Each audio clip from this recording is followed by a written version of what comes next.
The ANC has declared a week of mourning following the death of its Deputy Secretary-General Jessie Duarte.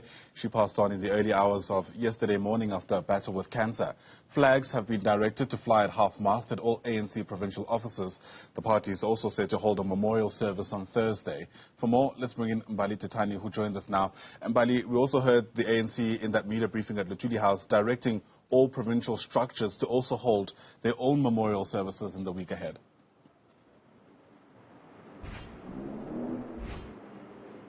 That's certainly right, and of course we do know that this morning the ANC is mourning the death of its late Deputy General Secretary Jessie Duarte, and as you said, she did indeed pass away during the early hours of yesterday and was subsequently then buried according to Muslim rites just yesterday. Of course, I understand that the ANC is indeed mourning the loss of Mam Jessie Duarte. They will then be flying those flags at half-mast at all of its provincial offices, but at the same time, you are right, those offices have also then been directed to hold memorial services. We also understand that just this week in Gauteng, there will indeed be a memorial service being held by national, and of course it will be held at the University of Johannesburg in Soweto.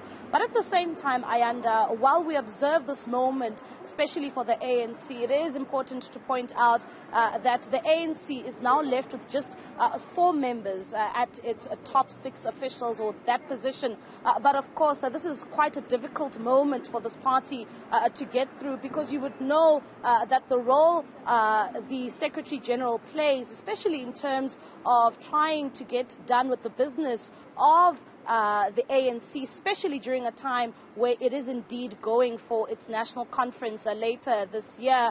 But, you know, when it comes to the issues that the ANC will have to deal with, I understand that, you know, this is something that the ANC will have to table and talk about during its NEC, because it is quite important to see indeed what then happens to that position of Secretary-General. We know that the suspended Secretary-General, Ace Magashule, cannot fulfill his duties due to that resolution from the ANC's 54th conference of that step-aside resolution. Of course, him subsequently then facing charges in the Bloemfontein High Court relating to that asbestos project. You know, during that time, we also know that Mam Jessie Duarte then fulfilled the duties of Secretary-General, even though she always said that she's not an acting Secretary-General. She still resumed or did her duties as the Deputy Secretary-General. You'd remember that the last time Mam Jessie Duarte was indeed at Luthuli House was just after those local government elections, and of course when she then took some time off and took leave because she was indeed struggling and battling cancer. But we also understand, Ayanda, that while she did indeed pass away and she was on her deathbed, she was still conducting that organizational report that needs to be presented at the ANC's national conference just later this year. But it is really a crucial time for the ANC. It does indeed find itself at a crisis.